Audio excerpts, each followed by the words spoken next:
Hello बच्चों, क्या हाल चाल है। आज बच्चों हम पढ़ेंगे ray optics and optical instrument के बारे में। बच्चों हमारा इस चैप्टर में जो हमारा गोल रहेगा वो रिफ्लेक्शन में पढ़ेंगे, प्लेन मिरर पढ़ेंगे और कर्व मिरर। दो तरह के मिरर हम पढ़ेंगे। इस कर्व मिरर में हम कॉनकेव पढ़ेंगे और कॉन्वेक्स पढ़ेंगे, दोनों को मिला के हम कर्व मिरर में पढ़ेंगे। रिफ्रैक्शन देखेंगे प्लेन सरफेस पर और कर्व सरफेस पर। लेंस को भी पढ़ेंगे, प्रिज्म पढ़ेंगे और ऑप्टिकल इंस्ट्रूमेंट में देखेंगे बच्चों सिंपल माइक्रोस्कोप, कंपाउंड माइक्रोस्कोप और टेलीस्कोप। इतना टॉपिक हम इसमें कवर करेंगे। तो बच्चों हम स्टार्ट करते हैं। पहले बेसिक बात समझते हैं। जैसे बच्चों यहाँ पर है हमारा पैरेलल रेज जैसे बना हुआ है, तो अगर सभी रेज पैरेलल जा रहे तो पैरेलल रेज अगर दूर से आती हुई किसी एक पॉइंट पे यहाँ पर कॉन्क्वाइड हो रही है तो उसको हम कन्वर्जिंग रेज बोलेंगे। और इस पॉइंट से यहाँ से बिखराव हो रहा है, इस तरह के रेज को हम बोलेंगे बच्चों डाइवर्जिंग रेज बोलेंगे। लॉ ऑफ रिफ्लेक्शन ये क्या होता है, when light return to same medium called reflection. ये हमारा लॉ ऑफ रिफ्लेक्शन क्या कहता है, जब कोई लाइट उसी मीडियम में वापस आती है तब हम कहेंगे कि रिफ्लेक्शन हो रहा है। क्या हो रहा है, रिफ्लेक्शन हो रहा है। जैसे कि हमें यहाँ पर फिगर बच्चों यहाँ पर बना इंसिडेंस रेज है और ये हमारा जो है प्लेन मिरर है। इस प्लेन मिरर को हम यहाँ पर इस तरह रखे हुए हैं। इस प्लेन मिरर में हम देखते हैं कि ये जो हमारी इंसिडेंस रेज आ रही है इस तरह आ कर के इंसिडेंस रेज और यहाँ पर इस तरह जो है रिफ्लेक्ट होकर चली जाती है। तो यहाँ पर हम देखेंगे बच्चों कि जो इंसिडेंस रेज है, रिफ्लेक्टेड रेज है, उसमें हम यहाँ पर देखते हैं तीन कंपोनेंट कैसे समझते हैं। ये इंसिडेंस रेज और रिफ्लेक्टेड रेज के यहाँ पर हम देखेंगे, यहाँ पर बीचों बीच में हमारा एक नॉर्मल रहता है जिसको हम लोग नॉर्मल कहते हैं। अब इसमें क्या रहेगा, इंसिडेंस रेज रहेगा, रिफ्लेक्टेड रेज रहेगा और नॉर्मल रहेगा। All lies in the same plane, मतलब ये तीनों एक ही प्लेन में प्रकट होगा। अगर इसका हम क्रॉस प्रोडक्ट निकालें तो अगर आई और एन का यानी इस इंसिडेंस रेज और नॉर्मल का जब क्रॉस निकालेंगे तो ये बाहर की ओर आएगा और ये रिफ्लेक्ट रेज से 90 डिग्री बनाएगा। तो अब उसका डॉट प्रोडक्ट निकालेंगे तो डॉट प्रोडक्ट में क्या होगा बच्चों, शून्य हो जाएगा। कहने का मतलब है कि इस तरह अगर हमारा कोई चीज़ है एक प्लेन पर है, उसका क्रॉस करेंगे तो ये वाला पॉइंट जो है इस तरह बाहर की ओर निकलेगा। तो यानी इस रेज से जो है इस तरह बाहर निकलेगा, ये बाहर जाएगा तो ये भी 90 डिग्री बनाएगा। तो 90 डिग्री बनाएगा तो उसका डॉट निकालेंगे तो शून्य हो जाएगा। तो इस तरह हम क्या देखते हैं बच्चों कि जो है अगर इंसिडेंस और नॉर्मल के साथ क्रॉस निकालें और रिफ्लेक्टेड के साथ हम डॉट निकाल लें तब हमारा क्या प्राप्त हो जाता है, तब हमारा ये प्राप्त हो जाता है कि इंसिडेंस रेज और नॉर्मल का क्रॉस निकाल के अगर रिफ्लेक्टेड का डॉट कर देंगे तो पूरा रिजल्ट हमारा क्या होगा, शून्य हो जाता है। यानी जब एंगल क्या प्राप्त होगा, एंगल हमारा 90 मिलेगा उसके साथ, तब वो क्या हो जाएगा, शून्य प्राप्त हो जाएगा। अब हमारा एक ही मीडियम में है तो फ्रिक्वेंसी सेम रहेगा, लेमडा सेम रहेगा, वेलोसिटी सेम रहेगा। इस बात को भी हम ध्यान रखेंगे। इंसिडेंस रेज, रिफ्लेक्टेड रेज का एंगल जो होता है वो डबल होता है। डबल क्यों होता है, क्योंकि हम जानते हैं कि आई जो हमारा होता है इंसिडेंस रेज, अगर आई एंगल को हम समझें बराबर जो है इस आर एंगल के बराबर होता है, तो दोनों एंगल बराबर है तो दोनों एंगल को अगर हम जोड़ लें तो ये हमारा 2i प्राप्त हो जाएगा। इसको हम कैसे रिप्रेजेंट कर देते हैं, 2i। तो 2i का मतलब है कि इंसिडेंस और रिफ्लेक्टेड रेज का दोनों के बीच का एंगल निकालेंगे तो डबल प्राप्त होगा, यानी हम उसको 2i लिख सकते हैं। अब इस बात को समझते हैं बच्चों, जैसा नॉर्मल से जितना बनेगा उतना रिफ्लेक्टेड से भी बनेगा। यानी नॉर्मल से जितना इंसिडेंस रेज बनेगा उतना रिफ्लेक्टेड रेज भी नॉर्मल से बनेगा। सरफेस से भी वही हम कहेंगे, जिस तरह सरफेस से भी हम चेक करेंगे सरफेस से भी समझ सकते हैं। और लॉ ऑफ रिफ्लेक्टर वेक्टर का ये पालन करता है, अगर आई और आर का हम क्रॉस निकालेंगे तो नॉर्मल के साथ डॉट तब भी जीरो हो जाएगा। तो इस तरह हम तीनों कंडीशन यानी दोनों कंडीशन को हम समझ सकते हैं। अब बच्चों आगे बढ़ते हैं। डेविएशन में हम देखते हैं कि प्लेन मिरर में कितना डेविएशन हो रहा है। इंसिडेंस रेज हमारा इस तरह आ रही है, इस इंसिडेंस रेज को अगर हम इतना बढ़ा दे रहे हैं तो यही हमारा क्या कहलाएगा, डेविएशन कहलाएगा। अब ध्यान से देखिए बच्चों, इंसिडेंस रेज और रिफ्लेक्टेड रेज का जो एंगल हमारा था 2i था, और पूरा किसी स्ट्रेट लाइन का एंगल 180 होता है, तो डेविएशन जो हमारा हो जाएगा, डेविएशन को रिप्रेजेंट करेंगे हम इस तरह लिखेंगे डेल्टा में, डेविएशन ये हमारा हो जाएगा 180 माइनस 2i से रिप्रेजेंट कर देंगे। इस डेविएशन में अगर हम निकालेंगे इस फार्मूले का प्रयोग करके, यानी ये अल्फ़ा निकालना पड़े हमको इधर का अल्फ़ा का एंगल, तो इस तरह मान आई में रख करके हम निकाल सकते हैं। अल्फ़ा क्या प्राप्त होगा हमको, incident raise between surface angle, यानी जो ये सरफेस का एंगल है और इंसिडेंस का रेज का इन दोनों का एंगल हमको बताएगा कि अल्फ़ा कितना प्रकट हो रहा है। अब आगे देखते हैं बच्चों कि deviation for the normal incidence में देखें, अगर ये हमारा प्लेन मिरर है, इंसिडेंस रेज इस तरह आई और सीधा यानी आई बराबर एंगल कुछ नहीं बना रहा है, तो रिफ्लेक्टेड रेज भी सीधा इसी तरह जो है इसी के ऊपर इस तरह जो है पार हो जाएगी। तो यहाँ पर हम समझने के लिए बाहर यहाँ पर रिप्रेजेंट कर देते हैं कि इंसिडेंस रेज यहाँ पर है और रिफ्लेक्टेड रेज यहाँ पर है, तो जो डिविएशन होगा हमारा 180 डिग्री हो जाएगा। इतनी बात बच्चों आपको समझ में आ रही होगी जो हम यहाँ पर आपको बताना चाह रहे हैं। अब यहाँ पर हम देखें कि इस तरह हमने जब रखा प्लेन मिरर को, तब डेविएशन हमारा 180 आया। अगर प्लेन को इस तरह हम रख दें, आई बराबर हम 180 अंश रख दें या आई बराबर 0 रखते हैं, उस कंडीशन में भी इस तरह रहेगा कि इंसिडेंस रेज आया और इसी तरह रिफ्लेक्टेड रेज उसी सेम लाइन से वैसे ही वापस चला गया, तो इस कंडीशन में भी डेविएशन 180 प्राप्त हो जाएगा।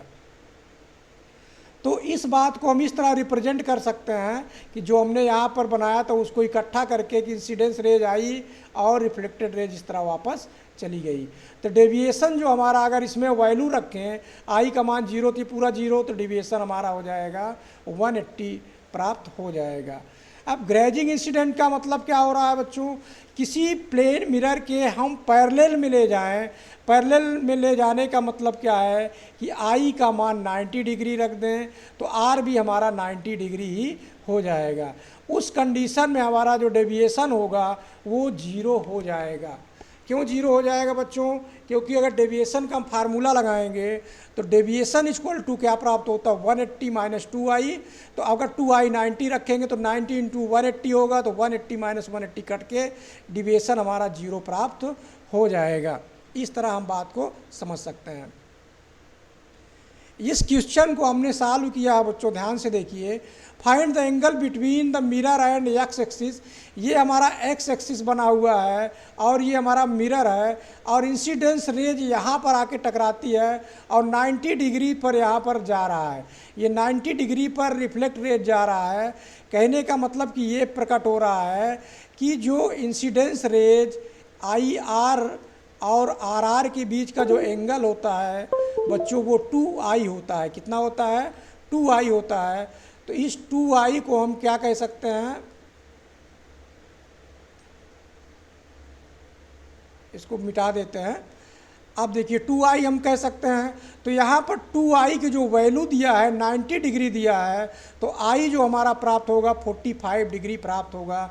यानी इंसिडेंस रेज नॉर्मल से हम यहाँ पर तुलना करें, नॉर्मल से अगर हम तुलना करें तो ये एंगल हमारा कितना होगा, 45 होगा, और इधर भी एंगल हमारा 45 डिग्री हो जाएगा।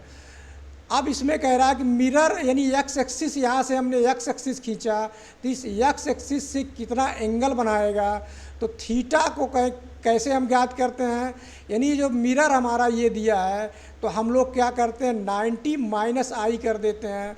अब कैसे 90 माइनस आई करेंगे, देखिए ध्यान से, ये इंसिडेंस रेज हमारा है, ये क्या है बच्चों, इंसिडेंस रेज है, और ये हमारा एक्स एक्सिस है। ये दोनों क्या है, पैरेलल दिख रहा है। तो अब जो एंगल हमारा ये होगा वही एंगल हमारा ये होगा, दोनों एंगल सेम होगा। तो अब हम क्या करेंगे कि इस आई से अगर हम 90 को घटा दें, यानी टोटल 90 है तो आई घटा देंगे तो ये एंगल हमारा प्राप्त हो जाएगा। तो यानी हम थीटा को कितना लिख सकते हैं, थीटा इक्वल टू लिख सकते हैं 90 माइनस आई, और आई का मान हमको प्राप्त हो गया है तो 90 माइनस 45 लिखेंगे। तो ये थीटा की वैल्यू हमको बच्चों कितना मिल जाएगी, घटा लेंगे इसको तो 45 डिग्री प्राप्त हो जाएगी। तो यानी एक्स एक्सिस से जो एंगल बनेगा हमारा वो 45 डिग्री प्राप्त होगा। अब जरा इस सवाल में समझते हैं बच्चों, ये मिरर इस तरह रखे हैं और ये हमारा एक्सिस है यहाँ पर, और कह रहा है यहाँ पर कि 2i पूरा ये 100 डिग्री दिया है। कितना दिया है, 100 डिग्री दिया। जिस तरह दिया है तो 2i का मान अगर हम 100 लिखेंगे तो i हमारा कितना हो जाएगा, 50 डिग्री। तो थीटा जब हम लिखेंगे तो 90 माइनस आई लिखेंगे, क्योंकि नॉर्मल का जो यहाँ पर बनेगा इस तरह, ये नॉर्मल को जो बनेगा 90 माइनस आई, तो थीटा जब भी हम निकालेंगे 90 माइनस आई से घटाएंगे तो 90 माइनस का हमारा कितना प्राप्त हो जाएगा, 40 डिग्री प्राप्त हो जाएगा, क्योंकि आई का मान हमारा 50 डिग्री मिल जाएगा।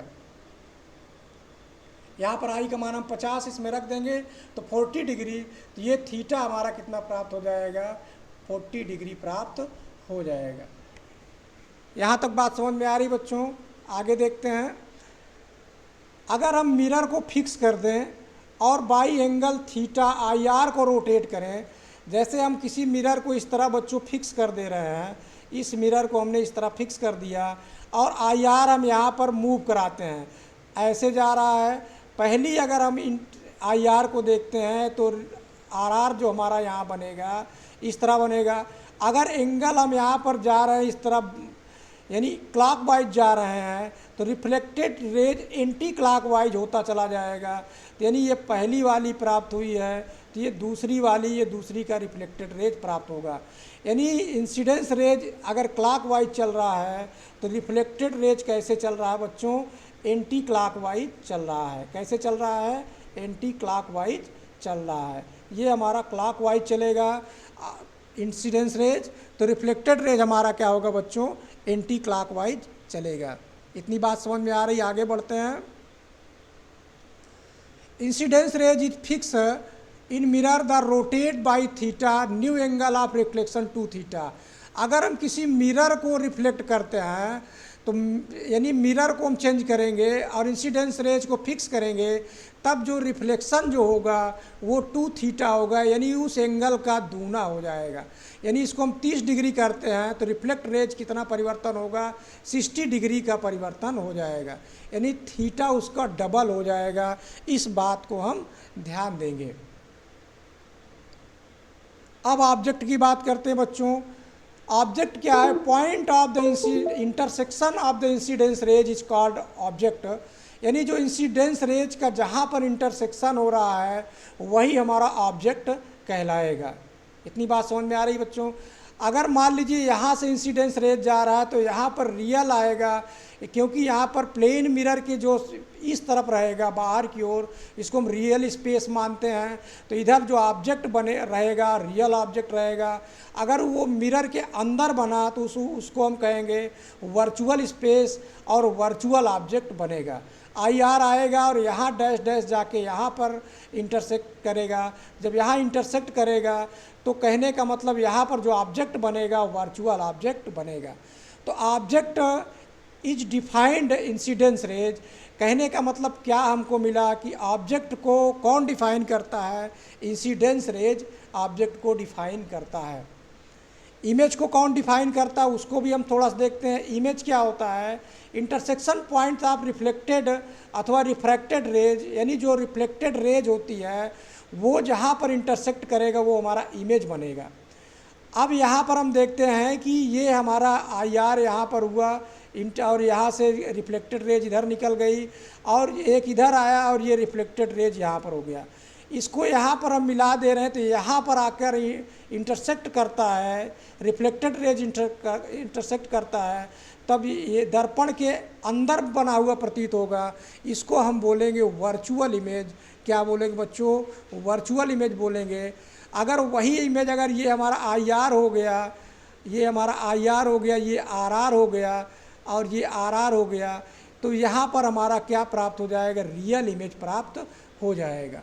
यानी जो प्रतिबिंब हमको दर्पण के अंदर दिखे, यानी इस तरफ दिखे, दर्पण की इस तरफ दिखेगा तो हम वर्चुअल बोलेंगे, और दर्पण के इधर बनेगा तब हम कहेंगे उसको रियल बनेगा। इतनी बात समझ में आ रही है? ये प्लेन मिरर में हम दो बातें सीखेंगे कि वर्चुअल कहाँ बन रहा है और रियल कहाँ बन रहा है। इमेज डिपेंड किस पर करता है? इमेज डिपेंड्स ऑफ जो है रिफ्लेक्टेड रेज पर डिपेंड करता है। ये कॉन्सेप्ट एकदम ध्यान रखना बच्चों। जो हमारा इमेज डिपेंड करेगा रिफ्लेक्टेड रेज पर, और ऑब्जेक्ट जो हमारा डिपेंड करेगा इंसिडेंस रेज पर डिपेंड करेगा। इतनी बात एकदम से कंठस्थ कर लेना बच्चों। आगे बढ़ते हैं। Image formation by the plane mirror. अब हम ये देखते हैं किसी प्लेन मिरर में जो इमेज बनता है, अगर two incidence rays on mirror at one normal incident other oblique, यानी एक नॉर्मल इंसिडेंस रहेगा और दूसरा ऑब्लिक रहेगा। Focal length of plane mirror is infinite. इस बात को भी हम देखेंगे कि प्लेन मिरर का जो फोकल लेंथ होता है वो इनफाइनाइट होता है। इस बात को भी हम याद रखेंगे। All distance measure from mirror, यानी जितनी भी डिस्टेंस हम नापेंगे बच्चों वो मिरर से नापेंगे। ये अगर मिरर है हमारा, इस मिरर से डिस्टेंस यहाँ पर हम नापेंगे। अब दूसरा कॉन्सेप्ट क्या है? Along I R. अगर हमारा आई आर ऐसे जा रहा है तो जो आई आर के डिस्टेंस में रहेगा उसको हम कहेंगे पॉजिटिव, और जो आई आर के एलॉन्ग से दूसरी तरफ रहेगा उसको हम कहेंगे निगेटिव। तो अब यहाँ पर जैसे मान लेते हैं हमारा रिफ्लेक्टेड इंसिडेंस रेज, अगर इसको हम मानते हैं इंसिडेंस रेज है, तो अब इस दिशा में जो भी बनेगा वो हमारा पॉजिटिव हो जाएगा, और आई आर के जो पीछे जो होगा वो हमारा निगेटिव हो जाएगा। इस बात को हम ध्यान रखेंगे। अपोजिट आई आर के अगर होगा तो डिस्टेंस क्या कर देंगे? निगेटिव कर देंगे। अगर आई आर के आगे रहेगा तो उसको हम पॉजिटिव मान लेंगे। इस बात को एकदम से दिमाग में रखिएगा, क्योंकि सवाल जब लगाएंगे तो पॉजिटिव निगेटिव आप बार बार पूछोगे कि माइनस कैसे हो गया, प्लस कैसे हो गया। अब यहाँ पर हम देखते हैं एक बनाते हैं, ध्यान से देखिए। ये हमारा रियल इमेज यहाँ पर है और ये हमारा मिरर है। इस मिरर में हम देखेंगे तो जो इमेज हमारा बनेगा यहाँ पर आकर बनेगा। अब ये इमेज इधर आके बन रहा है, इसका मतलब ये वर्चुअल इमेज होगा, और इस तरह काटेगा, इस तरह हमारा जाएगा। यानी एक आई आर यहाँ पर है और एक आई आर यहाँ पर है, तो ये रिफ्लेक्ट करके इधर आ गया। तो यहाँ पर हम देखेंगे इधर की डिस्टेंस क्या हो जाएगी? पॉजिटिव, और इधर की डिस्टेंस क्या हो जाएगी? निगेटिव हो जाएगी। अब उसी को हम यहाँ पर आगे बढ़ते हैं। अगर मैग्नीफिकेशन हम निकालना पड़े, MT लिखेंगे मैग्नीफिकेशन के लिए। इसको बात को ध्यान रखना। MT अगर +1 है तो +1 का मतलब है कि H हमारा क्या हो जाएगा? इमेज, और H हमारा क्या हो जाएगा? ऑब्लिक ऑब्जेक्ट का। यानी हाइट जो है इमेज की और हाइट ऑब्जेक्ट की, इस बात को हम ध्यान रखेंगे। कैसे लिखेंगे बच्चों? H हमारा इमेज का हो जाएगा अपान H हमारा किसका हो जाएगा? ऑब्जेक्ट का हो जाएगा। अगर हम ये समझें कि इमेज की हाइट, यानी इमेज की हाइट और ऑब्जेक्ट की हाइट बराबर है, उस कंडीशन में हम कहेंगे कि m की जो वैल्यू आएगी वो +1 आएगी। +1 आने का मतलब है कि जो IR हमारा आ रहा है, यहाँ पर मान लेते हैं हमारा ऑब्जेक्ट रखा है, तो जितनी हाइट का यहाँ पर ऑब्जेक्ट है उतनी हाइट का यहाँ पर इमेज बनेगा, और इधर की जो डिस्टेंस रहेगी माइनस रहेगी और इधर की जो डिस्टेंस रहेगी प्लस रहेगी। इस तरह हम बात को समझ सकते हैं। इमेज अब m बराबर हम इस तरह भी लिख सकते हैं, -v/u लिख सकते हैं। अगर u का मान यहाँ पर माइनस माइनस हम करेंगे तो प्लस हो जाएगा। अगर u बराबर v है, कहने का मतलब है कि ये u v डिस्टेंस अगर बराबर हो गया, उस कंडीशन में m का मान +1 हो जाएगा। इतनी बात समझ में आ रही होगी बच्चों जो हम समझाना चाह रहे हैं। और अक्षरों में देखेंगे कि जो प्लेन मिरर में है वो सदैव लैटरल इन्वर्टेड होता है। जैसे आर को हम देखेंगे तो वो लैटरल इन्वर्टेड इस तरह बन जाएगा। तो बच्चों आज इतना ही रखते हैं। अगर ये हमारा वीडियो अच्छा लगेगा तो लाइक्स और सब्सक्राइब ज़रूर करें। थैंक्स फॉर वाचिंग बच्चों।